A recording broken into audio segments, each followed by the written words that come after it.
Hello बच्चों, क्या हाल है जनता। I hope you are excited for this syllabus discussion session, जहां पर बच्चों हम लोग डिस्कस करेंगे CUET common university entrance test.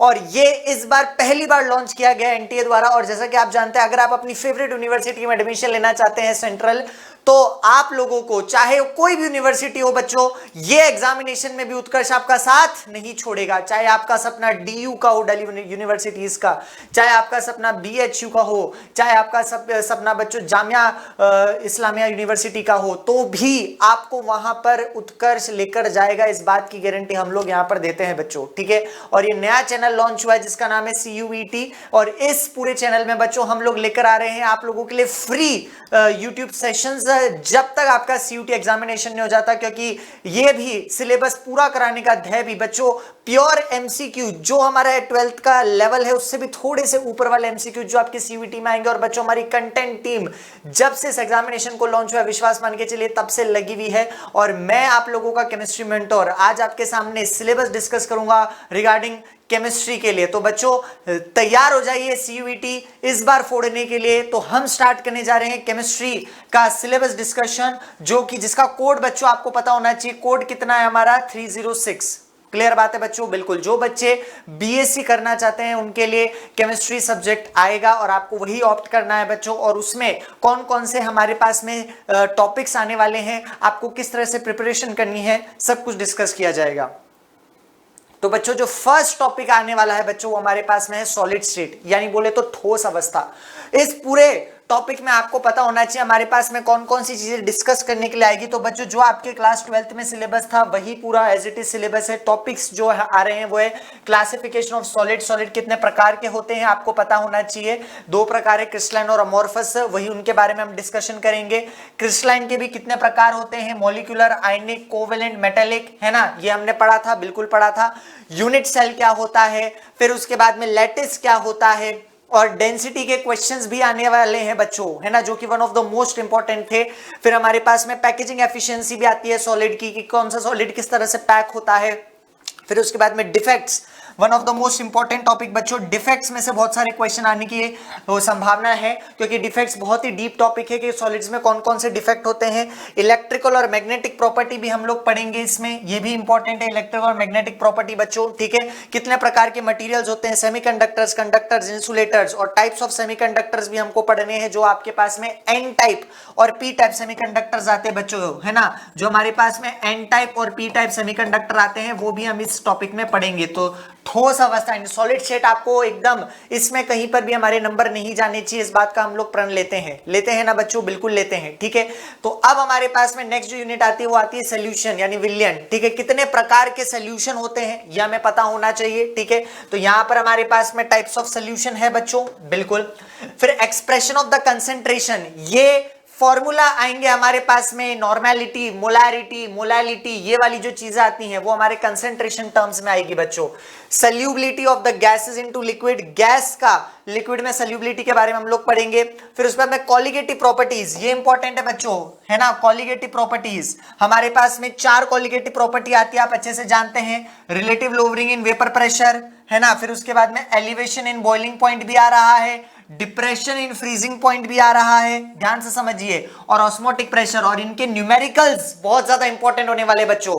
तो सारे न्यूमेरिकल्स हम आपको रनिंग यूट्यूब सेशंस में करवाएंगे MCQ के फॉर्म में बच्चों। पूरी तैयारी हम अच्छे से करवाएंगे, आपको पूरा सेंट्रल यूनिवर्सिटी में ले जाकर बैठाने की जिम्मेदारी हमारी है बच्चों, ठीक है। आपका सपना, है ना, इज आर, वो कहते हैं ना, आप लोगों के सपने साकार हो, इसलिए हम लोग बच्चे इतनी मेहनत करते हैं, ठीक है। अब राउल्ट्स लॉ भी आने वाला है बच्चों, ये भी इंपॉर्टेंट है, सबको बात पता होनी चाहिए, ठीक है। और राउल्ट्स लॉ में हम ये भी पढ़ेंगे कि कितने प्रकार के सॉल्यूशन होते हैं, ठीक है। फिर उसके बाद में हमारे पास में आएगा वेंट ऑफ फैक्टर से लिंक, है ना बच्चों, और इसके न्यूमेरिकल्स। फिर इसमें अबनॉर्मल मोलर मास भी आएगा, ठीक है। तो ये हमारा पूरा सॉल्यूशन का सिलेबस है जो हमें अच्छे से पढ़ना है। फिजिकल केमिस्ट्री का चैप्टर है बच्चों, जैसा कि आपको पता है ये सॉलिड स्टेट भी फिजिकल केमिस्ट्री का चैप्टर है बच्चों। फिजिकल केमिस्ट्री सबको पता होना चाहिए क्या होती है, जिनमें न्यूमेरिकल्स पोर्शन थोड़े ज्यादा होते हैं, वो वाली चीजें हम इसमें डिस्कस करेंगे। ये भी फिजिकल केमिस्ट्री का चैप्टर है। मैं साथ साथ में ये भी बाइफरकेट कर रहा हूं कि कौन सा चैप्टर कौन सी ब्रांच का है। क्लियर बात है बच्चों, बिल्कुल। फिर उसके बाद में इलेक्ट्रोकेमिस्ट्री, ये भी फिजिकल केमिस्ट्री का है बच्चों। अच्छा, इसमें अगर न्यूमेरिकल आ सकते हैं तो मैं ऐसा नहीं कह रहा हूं सिर्फ न्यूमेरिकल आएंगे, फिजिकल केमिस्ट्री में न्यूमेरिकल पोर्शन ज्यादा होता है लेकिन उसके थ्योरेटिकल कांसेप्ट्स भी बहुत ज्यादा इंपॉर्टेंट होते हैं, तो वो भी हमको मिस नहीं करने हैं। आप लोगों को बस सारे सेशंस जो हमारे यूट्यूब में होने वाले हैं वो साथ साथ में देखते हुए चलने हैं। आप लोगों की जिम्मेदारी हमारी है, जैसा कि मैं हमेशा बोल रहा हूं, इलेक्ट्रोकेमिस्ट्री आपको बच्चे पढ़ना है, ठीक है। जैसा कि आप जानते हैं जहां पर केमिस्ट्री और फिजिक्स का मेल होता है उसको हम इलेक्ट्रोकेमिस्ट्री बोलते हैं, ठीक है। इसमें हमको क्या पढ़नी है, रेडॉक्स रिएक्शंस पढ़नी है बच्चों, ठीक है। और कंडक्टेंस इन इलेक्ट्रोलाइटिक सॉल्यूशंस ये भी आपको पता है। मोलर कंडक्टिविटी भी हमको पढ़नी है, उसका वेरिएशन भी पढ़ना है कि कहां बढ़ती है कहां घटती है, सबको बात पता है, बिल्कुल पता है अक्षय भैया।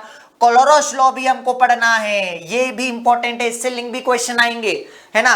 फिर उसके बाद में हमारे पास में अगली जो चीज आती है electrolysis and the laws of electrolysis. Laws of electrolysis बच्चों अगर आपको याद हो तो ये फराडे के ही नियम है। ये किसके हैं, ये लॉज ऑफ फराडे ही हैं, ठीक है बच्चों, बिल्कुल। फिर उसमें बाद अलग अलग प्रकार के हमारे पास में सेल भी आएंगे। ड्राई सेल आ रहा है, ध्यान से समझना, इसका मैकेनिज्म भी आएगा।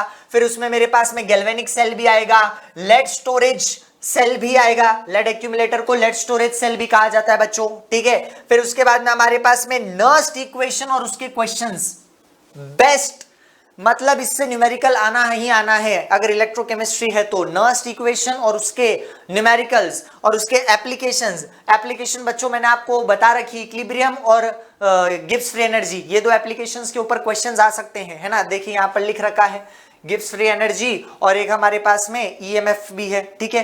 फ्यूल सेल भी आएगा बच्चों और उसके साथ साथ में करोजन भी आएगा। तो ये इलेक्ट्रोकेमिस्ट्री के बारे में, फिजिकल केमिस्ट्री का चैप्टर है, न्यूमेरिकल पोर्शन ज्यादा आएगा बच्चों, ठीक है। फिर हमारे पास में आते हैं केमिकल काइनेटिक्स, ठीक है। ये भी आपका फिजिकल केमिस्ट्री का चैप्टर है बच्चों। इसमें भी सीयूईटी ने क्या क्या दे रखा है ध्यान से समझिए, ठीक है। सबसे पहली बात, रेट ऑफ रिएक्शन। दो प्रकार की रेट हमने पढ़ी हुई है, एवरेज और इंस्टेंटेनियस। एवरेज जो नॉर्मली निकलती है ना, change in concentration divide by change in time. Instantaneous के लिए हम इंटीग्रेटेड रेट इक्वेशंस को फॉलो करते हैं। एक पर्टिकुलर टाइम पर अगर मुझे रेट निकालनी है, रेट मतलब स्पीड निकालनी है बच्चों, ठीक है। और कौन कौन से फैक्टर इसको अफेक्ट करते हैं ये भी हमको पता होना चाहिए, है ना। फिर उसमें कौन कौन सी, जैसे कंसंट्रेशन इफेक्ट करता है ना, ये भी आराम से आपके एक दिन का टॉपिक होता है। फिर टेम्परेचर, फिर ऊपर से कैटलिस्ट कैसे इफेक्ट करता है। ऑर्डर भी हमको पढ़ना है, ठीक है, कौन सी कोटि की रिएक्शन है हमारे पास में, ठीक है। फर्स्ट ऑर्डर है या दो सेकेंड ऑर्डर है, जीरो ऑर्डर है, ठीक है। फिर उसमें मॉलिक्यूलरिटी भी बच्चों हमको पढ़ना है, ठीक है। रेट लॉ भी इंपॉर्टेंट है तो हमको वो भी पढ़ना है। क्लियर है फंडा, बिल्कुल। और जैसा कि मैंने बोला, अगर मुझे इंस्टेंटेनियस रेट निकालनी है, एक पर्टिकुलर टाइम पर रेट निकालनी है, तो मुझे इंटीग्रेटेड इक्वेशंस भी पढ़नी पड़ेगी। हाफ लाइफ टाइम पीरियड ये भी मुझे पढ़ना पड़ेगा, ठीक है।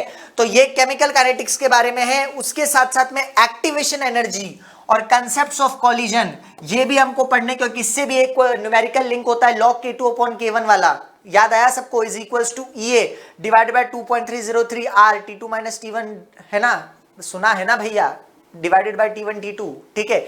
वो वाली चीज भी हमारे पास में आएगी, ठीक है। तो ये आपको फिजिकल केमिस्ट्री में केमिकल काइनेटिक्स है। नेक्स्ट अब आता है सरफेस केमिस्ट्री। थ्योरेटिकल पोर्शन ज्यादा है बच्चों, है ना। हालांकि इसको भी फिजिकल में इंक्लूड करा जाता है, लेकिन मैं इसको इनऑर्गेनिक ही मानता हूं क्योंकि थ्योरेटिकल पोर्शन ज्यादा है। ना ही न्यूमेरिकल्स है इसमें, ना ही खुशी की बात यह है कि रिएक्शंस है, सिर्फ थ्योरी है ना। सरफेस केमिस्ट्री, इसमें बच्चों एड्सॉर्प्शन आ रहा है ना। कितने प्रकार के, फिजियो एड्सॉर्प्शन और केमियो एड्सॉर्प्शन आ रहा है, पता होगा आपको। फिर उसके बाद में कौन कौन से फैक्टर इस एड्सॉर्प्शन को इफेक्ट करते हैं। फिर होमोजीनियस एड्सॉर्प्शन और हेट्रोजीनियस एड्सॉर्प्शन भी आ रहा है ना बच्चों।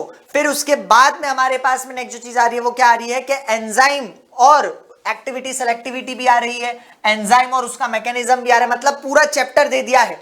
Collides one of the most important topic. कितने प्रकार की कोलाइड्स होते हैं, लायोफिलिक आ गया, लायोफोबिक आ गया, है ना, मल्टी मॉलिक्यूलर आ गया। ये सारे टाइप्स है बच्चों कोलाइड्स के जो आपको पढ़ने हैं, ठीक है। फिर properties of colloids, Tyndall effect हो गया, है ना, ब्राउनियन मोशन हो गया, इलेक्ट्रोफोरेसिस हो गया। फिर इमल्शन भी दिया हुआ है, इमल्शन के कितने प्रकार होते हैं वो भी हमको पढ़ना है बच्चों, ठीक है। तो इसका मतलब सरफेस केमिस्ट्री भी थ्योरेटिकल है पूरा का पूरा, ये ध्यान रखना बच्चों।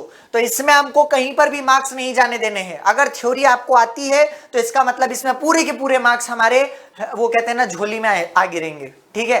तो नेक्स्ट हमारे पास में जो नेक्स्ट चीज आती है बच्चों, कौन कौन सी आती है, जनरल प्रिंसिपल। इसका मतलब ये चैप्टर इनऑर्गेनिक केमिस्ट्री का है बच्चों, याद रखना इनऑर्गेनिक केमिस्ट्री का चैप्टर है। और ये इतना बड़ा नाम नहीं ले रहे हैं, बेसिकली ये क्या है, ये मेटलर्जी है। सबको ये बात पता है?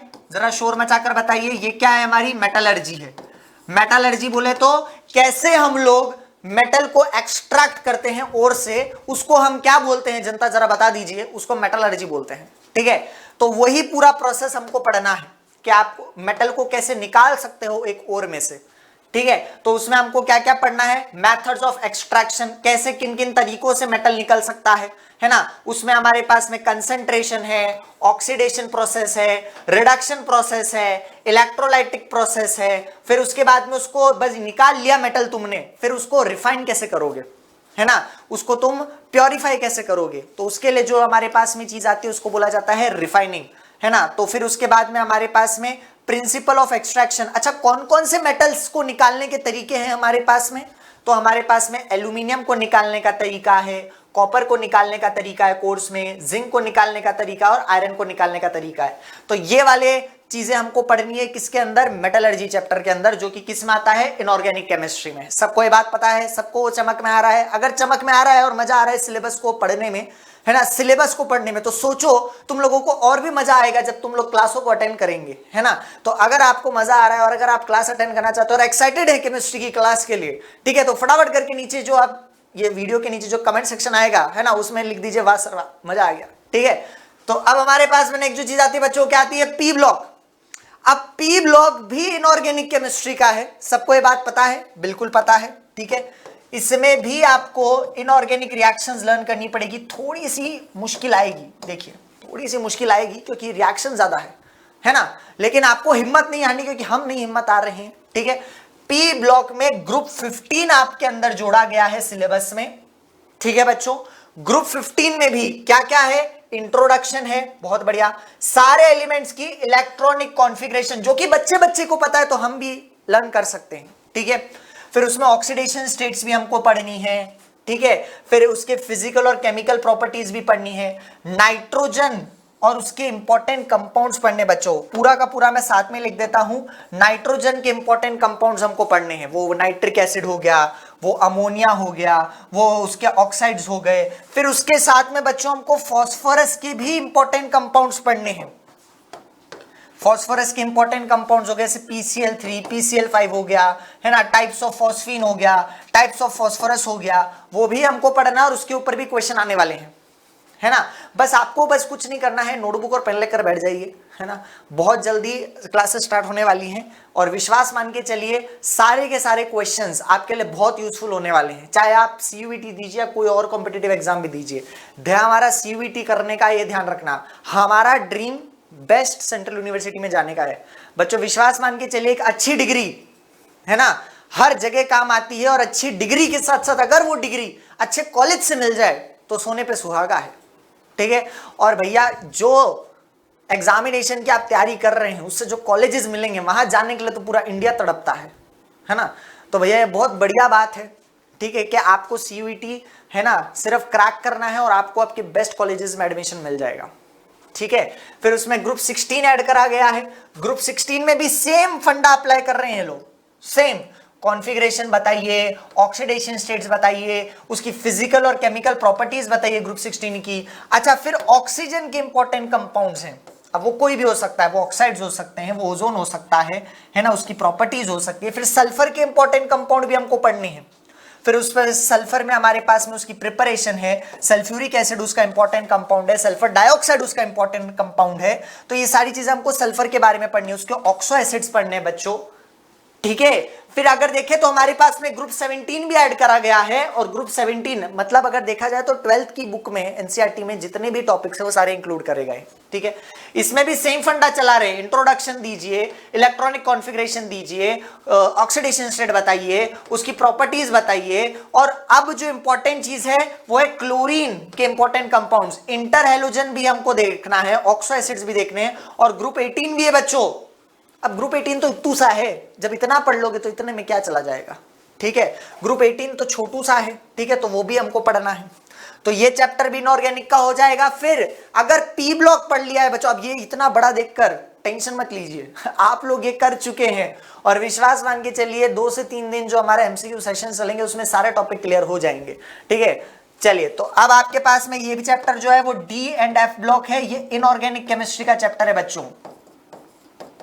ये कौन सा चैप्टर है? इनऑर्गेनिक केमिस्ट्री का चैप्टर है। इसमें डी और एफ ब्लॉक जो बीच में एलिमेंट्स आते हैं ना पीरियोडिक टेबल के, उनकी स्टडी करने के लिए कह रहे हैं, ठीक है। तो उसमें हमको इसके कॉन्फ़िगरेशंस अच्छे से लर्न होनी चाहिए, फिर उसमें अकरेंस कहां से पाया जाता है, फर्स्ट रो की सारी प्रॉपर्टीज, उसकी आयोनाइजेशन एंथैल्पी, उसका ऑक्सीडेशन स्टेट, उसकी आयनिक रेडिया, कलर, कैटालिटिक प्रॉपर्टी, ये सब आपको हम करवा चुके हैं, ठीक है। तो टेंशन लेने वाली बात नहीं है। अब इसको थोड़ा और एनहेंस करके हम आपको डिलीवर करेंगे सीयूईटी में, है ना, तो फिक्र लेने वाली बात नहीं है। फिर इंटरस्टिशियल कंपाउंड्स, है ना, और उसके साथ साथ में बच्चों ध्यान रखना नेक्स्ट जो चीज आएगी हमारे पास में कि इंपॉर्टेंट कंपाउंड्स K2CR2O7 और KMNO4, इनकी प्रिपरेशन किन किन तरीकों से बन सकते हैं, इनकी प्रॉपर्टीज, ये सारी चीज हमको पढ़नी है। लैंथेनॉइड्स के बारे में हमको पढ़ना है। एफ ब्लॉक आ गया बच्चों, यहां से क्या आ गया भैया? एफ ब्लॉक आ गया। तो एफ ब्लॉक में ऑक्सीडेशन स्टेट, लैंथेनॉइड्स वगैरह सब कुछ हमको पढ़ना है, तो ये भी इनऑर्गेनिक केमिस्ट्री का है, हो जाएगा बिल्कुल। लास्ट इनऑर्गेनिक केमिस्ट्री का जो चैप्टर है बच्चों वो है and most important chapter, coordination compound. Coordination compound में क्या क्या आ रहा है? जो जनरल डेफिनेशंस है बच्चों पहले उनको देखिए भैया। इंट्रोडक्शन, लिगेंड क्या होता है, कोऑर्डिनेशन नंबर क्या होता है, कलर, आईयूपीएससी इंपॉर्टेंट है, आई थिंक सो। आईयूपीएससी से क्वेश्चन आएगा ही आएगा अगर कोऑर्डिनेशन से क्वेश्चन बना है तो। एक आईयूपीएससी से, और उसके साथ साथ में बच्चों में क्या पढ़ना है? वीबीटी और सीएफटी और आइसोमेरिज्म। ये अगर आपने 12th अच्छे से पढ़ी है तो ये 3 टॉपिक ही तो इंपॉर्टेंट है कोऑर्डिनेशन में। क्लियर है बच्चों? बिल्कुल। तो ये वाली चीजें आपको अच्छे से आनी चाहिए, है ना। और इंपॉर्टेंस ऑफ कोऑर्डिनेशन कंपाउंड, है ना, कि कौन कौन से कोऑर्डिनेशन कंपाउंड हमको किस तरह से इंपॉर्टेंट होते हैं। नेक्स्ट बच्चों, अब आती है सेकंड बुक आपकी केमिस्ट्री की, उसमें से क्या क्या लिया गया है? तो लगभग सारे चैप्टर लिए गए हैं और आप अच्छे से जानते हैं सेकंड बुक ऑफ केमिस्ट्री जो है वो क्या है? ऑर्गेनिक। तो बच्चों अब जितने भी चैप्टर आने वाले हैं वो ऑर्गेनिक के हैं। किसके हैं वो? ऑर्गेनिक के।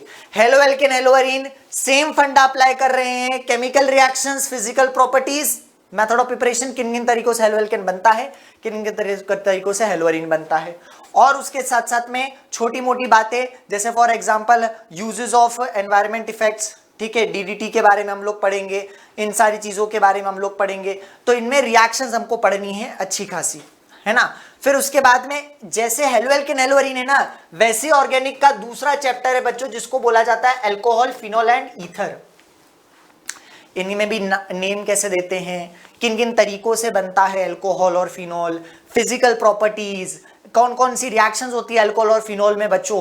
फिर उसके बाद में हमारे पास में जो नेक्स्ट चीज आती है वो क्या आती है? एसिडिटी भी हमको पढ़नी है। Alcohols are acidic in nature, ये बात जानते हो ना। तो कौन सा अल्कोहल ज्यादा एसिडिक है, कौन सा अल्कोहल कम एसिडिक है, उसके ऊपर बहुत सारे क्वेश्चंस आते हैं। ऐसे कह देंगे कि arrange them in increasing order of acidity, तो वो भी आपको पता होना चाहिए ना भैया, बिल्कुल। चलिए, तो अब एल्डिहाइड की बात करी जाए, ये भी ऑर्गेनिक का है।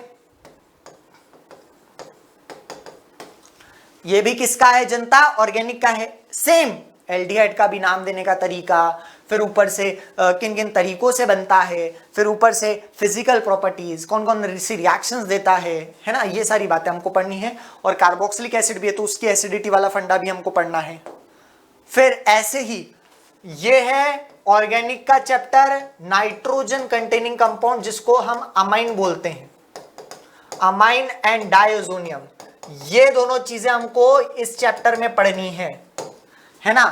और है ना, ध्यान से समझना, यहां पर हमको डायज़ोनियम पढ़ना है, ध्यान से समझ लीजिए मेजर तौर पर।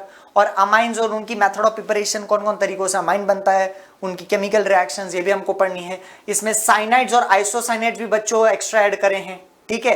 प्रिपरेशन उनकी डायज़ोनियम की प्रिपरेशन और सिंथेटिक कलर वाली जो आती है हमारी रिएक्शन, है ना, वो भी हमें पढ़नी है। चलेंगे नेक्स्ट पे बच्चों, ये है बायोमोलिक्यूल्स। ये भी, इसको मैं कहता हूं bio organic chapter, biochemistry chapter, है ना। ये बायोकेमिस्ट्री से लिंक है बच्चों, बायोमोलिक्यूल्स। मतलब जैसे फिजिक्स वालों को मजा आता है, जिनको फिजिक्स अच्छी लगती है इलेक्ट्रोकेमिस्ट्री में, वैसे जिनको बायोलॉजी अच्छी लगती है उनको बायोकेमिस्ट्री में मजा आता है।